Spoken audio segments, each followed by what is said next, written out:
नमस्कार दोस्तों, आज की कहानी है तुम बहू हो बेटी नहीं। बात उन दिनों की है जब मेरे पति ने शहर के एक प्रतिष्ठित कॉलोनी में अपना घर खरीदा। मैं और मेरे दोनों बच्चे सभी वहीं रहने लगे। वहाँ के सभी पड़ोसी बहुत अच्छे थे। कॉलोनी की सभी महिलाएं शाम को चेयर डालकर बाहर बैठ जाती थी और एक दूसरे के साथ अपने सुख दुख की बातें करती थी। मैं भी कभी कभी उनके पास बैठ जाया करती थी। कुछ महिलाओं के बेटों की शादी हो चुकी थी। वे अपनी बहुओं पर चर्चा कर लेती थी कि हमारी बहू तो हमारा कहना नहीं मानती, हमसे बिना पूछे कहीं भी चली जाती है, हमारे कुछ कहने पर हमसे उल्टा जुबान लड़ाती हैं। अभी तो हमारे हाथ चल रहे हैं, अभी से ये हाल है तो बुढ़ापे में पता नहीं क्या करेंगी। क्या उम्मीद लगाई जाए, सच में जमाना कुछ ज़्यादा ही बदल गया है।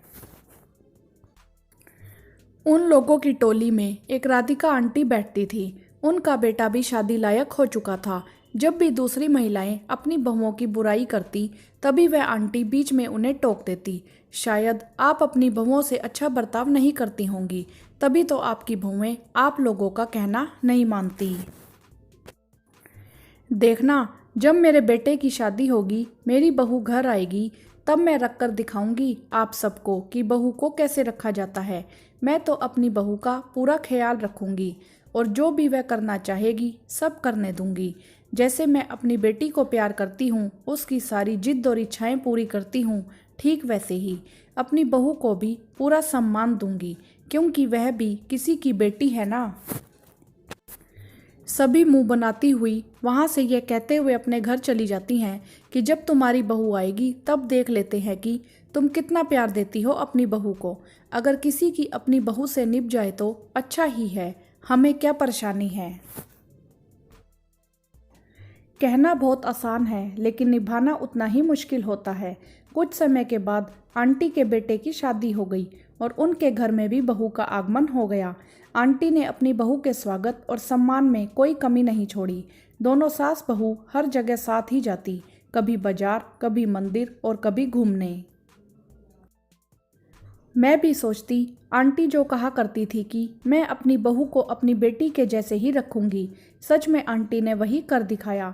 अन्य महिलाओं को भी आंटी से सीख लेनी चाहिए, ताकि पारिवारिक माहौल भी खुशनुमा बना रहे और आने वाली नई पीढ़ी भी इससे प्रेरणा ले सके। अब तो आसपास की महिलाएं भी यही देखती। सच में राधिका ने तो अपनी बहू से अच्छा तालमेल बना लिया है। चलो अच्छा है, पर कुछ दिनों के बाद उनके घर से भी झगड़ों की आवाज़ बाहर तक आने लगी। एक दिन तो दोनों सास बहू में इतना झगड़ा हो गया कि पड़ोसी तक इकट्ठे हो गए। आंटी जी जोर जोर से चिल्लाई जा रही थी, देखो तो इसकी इतनी मजाल, हमसे बिना पूछे ही अपनी सहेलियों के साथ बाहर जाने का प्रोग्राम बना लिया। उनकी बहू भी जवाब दे रही थी, मैंने अपने पति से पूछ लिया है, आपसे पूछने की कोई ज़रूरत नहीं है, समझी आप। हाँ, मैं जहाँ चाहूँगी वहीं जाऊँगी, आप क्या कर लेंगे। कर तो मैं बहुत कुछ सकती हूँ, तुम्हें अपने घर से निकाल सकती हूँ, समझी। फिर आंटी जी ने कहा, तुम सब सही कहती थी, बहू कभी बेटी नहीं बन सकती। मैंने कहा, आंटी जी यह अपनी सहेलियों के साथ ही तो घूमने जाना चाहती है, जाने दीजिए ना। तो आंटी जी ने कहा कि यह इस घर की बहू है, बेटी नहीं, इसे अपनी मर्यादा में तो रहना ही होगा। मैं सोचने पर मजबूर हो गई। सच में कहने और करने में बहुत फ़र्क होता है। आंटी जी भी औरों की तरह अपनी बहू की माँ नहीं बन पाई। अगर आंटी जी अपनी बहू को घूमने जाने देती तो इतना झगड़ा आगे नहीं बढ़ता।